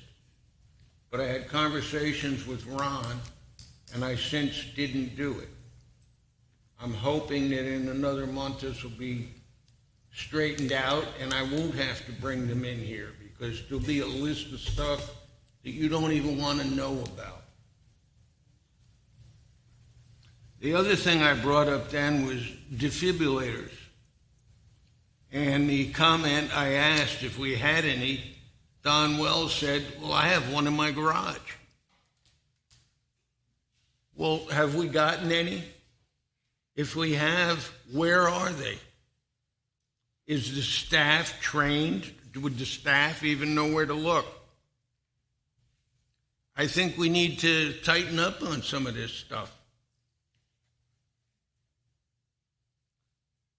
One thing I'd like to see, everybody I see on the internet, people can't wait to get their $15 or $18 back. I'd honestly like to see it kept and put towards the gate, at least through the duration of the contract with the group we're going with. Whether it's $10 or $20, if it's $20, that's $250 times 1,300. It helps.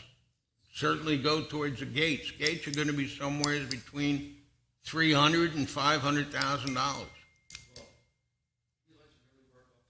Exact figures. We set a budget, and the cost of the gate will be included in that budget, and it may impact next year's budget, and whatever sort of deductions we're making this year may not be there next year. I'm not saying they are or they aren't, but we told the residents that if they're not being provided cable, and they were paying for cable under the budget, they should get that money back. But we will be addressing that in our year-end budget, your comments exactly, because we need to make sure that we don't do a Band-Aid fix on these gates. And that it's our wouldn't number be good one to issue. stockpile that somewhere in our rainy day fund? Well, we're building a fund balance.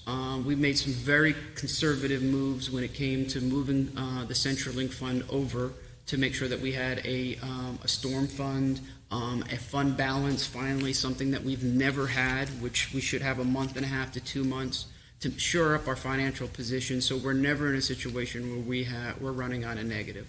And frankly, we're in a good financial spot right now. Things have been run well. So I don't see any significant concerns about a large jump in fees or anything like that. Again, the gates have to be addressed, and we have to make sure the money's there, though. So I certainly don't disagree with you on that issue. Okay. I want to tell you a funny story.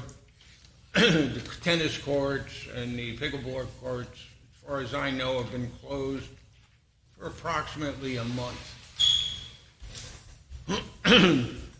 2 months ago, I approached the girl that used to sit in the round, who's away on pregnancy leave now. I spoke to her, and she said, okay, I'll take care of it. That was a month ago from the date of the HOA meeting. Nothing happened. I approached her 2 weeks after that and brought it up again. I said, maybe it wasn't good timing. It was 4 o'clock. You were probably ready to go home. And she said to me, let me tell you what the complaint was. There's somebody that practices serving out on the courts, every night for the past 2 months, I guarantee you, till 10 o'clock, 10:15, quarter to 10. Now, I'm not complaining about that person. Why don't we open up everything till 10 o'clock? If you're not going to chase him away, well, I'm going to bring some kids in here to shoot hoops after 9 o'clock. You know, what's good for one is good for everybody. We don't selectively enforce, and I was unaware of this, and we will reiterate that we do not selectively enforce this amenity versus this amenity. We have a set time, and feel free to email us that if you're not getting satisfaction in terms of bringing it to management, because that's an issue we can help with. Her suggestion to me was that maybe when it's happening, I should call. This is a managerial issue. I'm sorry if I can't, you know. Yeah, that's.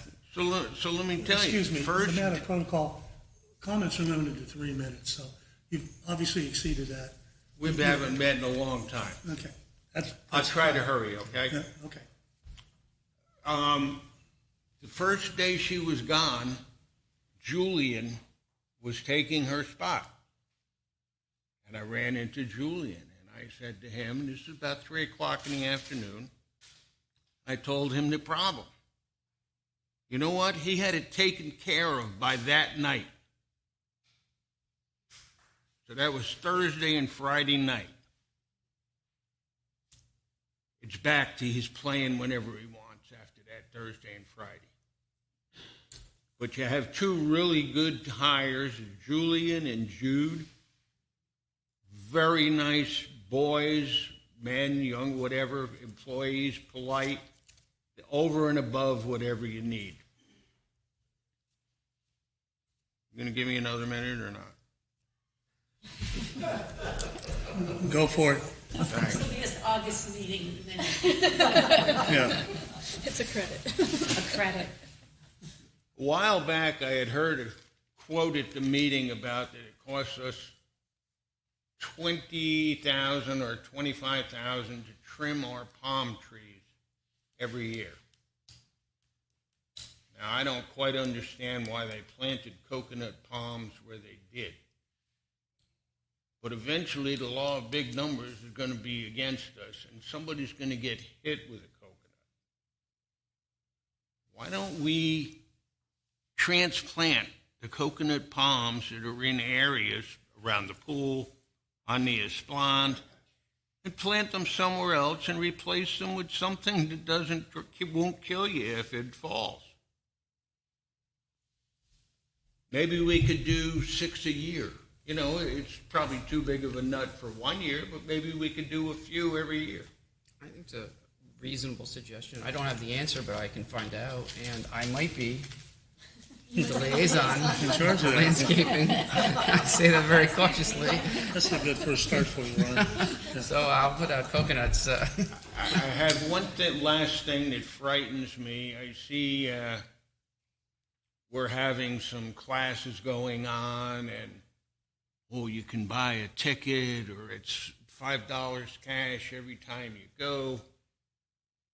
Where is the liability?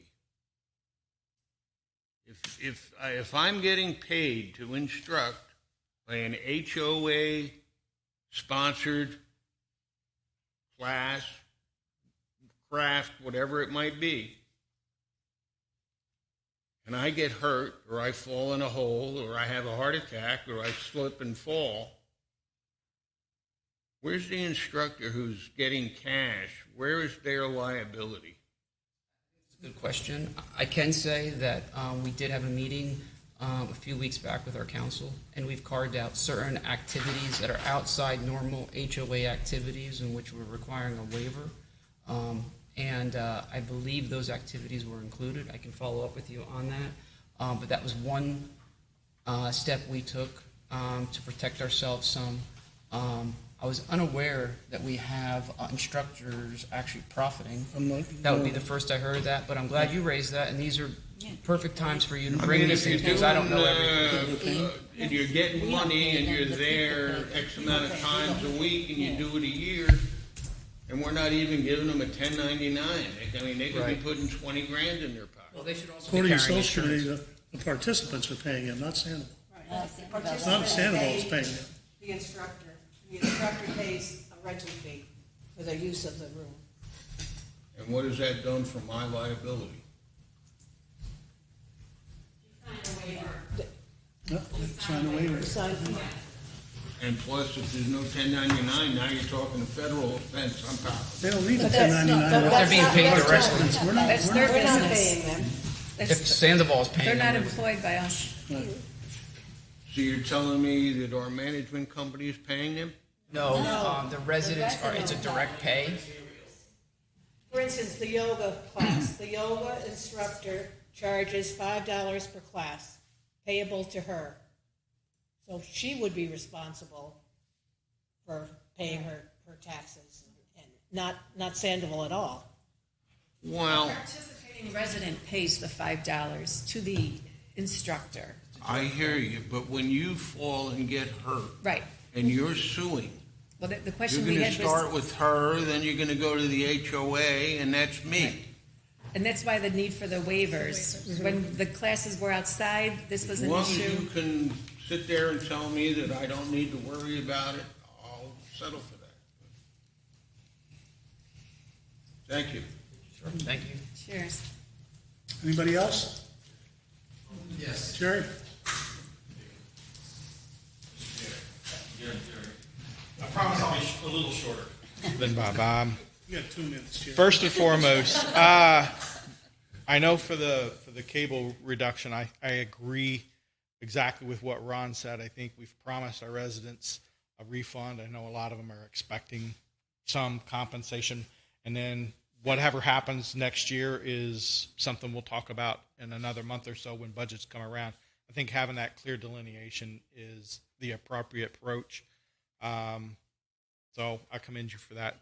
One thing to think about, and I'm sure FSR is going to deal with that, we've had a number of residents that have moved out since the 1st of July. So I would assume that whatever that refund, it's only a portion of the refund as of the current residents' move-in date, and any element of potential refund to an individual who has already left the community.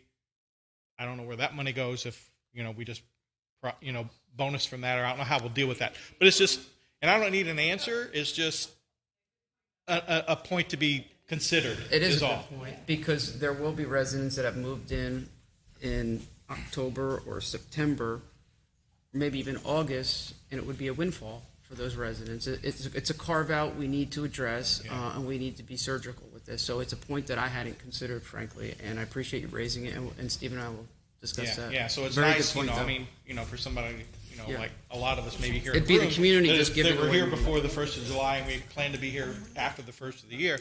It's probably a moot point, but for those transitional elements of anyone that has moved out or moved in since the 1st of July, I would think that individual or that resident would only be entitled to the percentage based upon their move-in Absolutely. date. And then again, that leaves an element that, again, I'm going to assume we're not going to write checks to someone that doesn't live in the community. So, but it's worth doing the math there. For these gates, every little bit helps. Quick little follow-up. I know, Ron, you talked a little bit on paving, and I know at the last board meeting we talked about that paving was going to pick up again in August. Obviously, that came and went. And I assume, in 2 weeks, let's say, you'll be able to give us a better idea of what that new schedule is about. I know we had a few things on that list regarding some additional striping, some additional paving concerns. One of the things I think that we didn't deal with, and I know it was another, kick it down the road later, there are some areas around the entire community, the gutters, as it were. I know the asphalt company we talked about, or we had do the work, they don't do concrete work. Right. We've got some of those gutters, there's low areas that gather water, and the current company that we hired doesn't do those. So they don't raise those, they don't re-level them, they don't do any of that type of work. But I know Summerville's got one, and I've seen several other areas around the community that is a problem. So I think, again, as a continuation of this pavement project, we should look at that and extend that process to make sure we're covering that. And then the last element of that paving project was we talked about, after a particular cure period, we should then seal coat all of the streets of the community so that that would help further the livelihood of all of the streets. I think we need to make sure that we're looking at that second, third step as well before we sign off on the paving project. I absolutely agree. In terms of the painting and finishing out the pavement, I've literally asked at every single board meeting for updates. So I'm pressing this issue. It's very significant. I also think it's a safety issue. Steve knows I've emailed him on it, frankly, and we had a discussion about it last week. So it's something that's on my mind. The concrete there's areas that we do need to address concrete. I'm a big believer in maintenance, so I'm confident those areas will get addressed. In terms of the sealant, it's something I raised last year. It was my understanding that it could prolong the life of our roads, and frankly, we may be spending money, but we'd be taking them out of reserves because it would extend the life of the roads. I've done a little research on it, and my understanding is the breakdowns of the road is often due to the oil base of the pavement being taken out. Due to the life of the roads, I'm not sure if that's a possibility, but I hope that it is, and I think we're at a point where we can really start focusing on that. I know that can has been kicked a bit, to my frustration, in all honesty, but it's where we started out. This whole project started out was we wanted to get the paving and the ceiling done at the same time. They said to wait, but we're at a point where we can move to the next phase, I think. So hopefully at the next board meeting we'll be able to have some more answers on that. I appreciate it, and keep bringing it up because it helps. Right. Last point, I promise I'll be brief. I know we've talked about some of the security concerns here with the gate strikes and so forth, and I know it's been a challenge in how we can pursue the known offenders of the gate strikes. And there was some confusion from Envera as to identifying a particular vehicle based upon the license to is that a resident or a non-resident, and how do you follow up in each of those scenarios.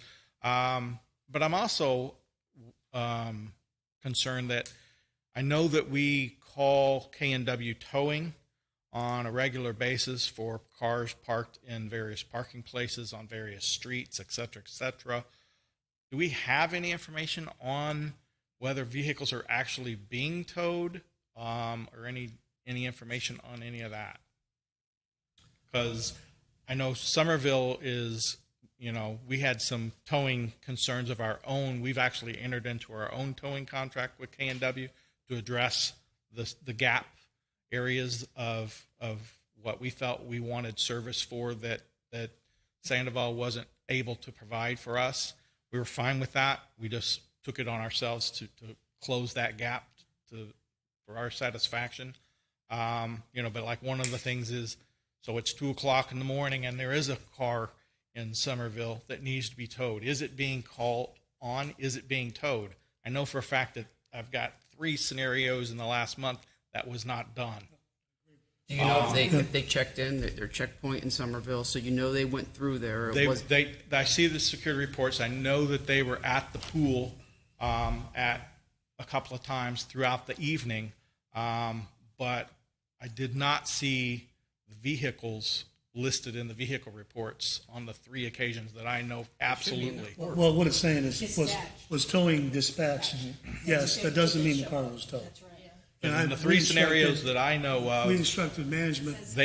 Those vehicles weren't even in the report. At our last meeting, to give us a report from the towing company on cars actually towed. That's how we because security doesn't stick around and wait for the car to be towed. I've talked with K&W. I know K&W, their office has got some admin issues right now, COVID related, that is causing them some internal problems. But I would just ask that we keep the heat on to follow up on that, so that our security concerns are being addressed. And continue to communicate with us, and we'll communicate with you. That's all I had. Thanks, guys. Thank you. Thank you, everyone, for attending.